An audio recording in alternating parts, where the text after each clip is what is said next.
নমস্কার বন্ধু, আন্তরিক শুভেচ্ছা অভিনন্দন। আজ আসছি আমি মানবাজার মধুপুর গ্রাম।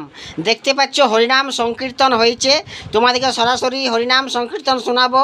মানবাজার মধুপুরে হরিনাম আজ আজ প্রথম দিন এবং আজ স্টার্ট হয়েছে, এখন দুদিন চলবে। দেখতে থাকো, চলো তোমাদেরকে দেখায় সরাসরি হরিনাম সংকীর্তন। আর যদি ভালো লাগে পেজটা অবশ্যই একটু ফলো করে পাশে থাকবে বন্ধু। চলো তোমাদেরকে সরাসরি হরিনাম সংকীর্তন শোনাই, আর বেশি কথা বলছি নাই, দেখতে থাকো হরিনাম সংকীর্তন।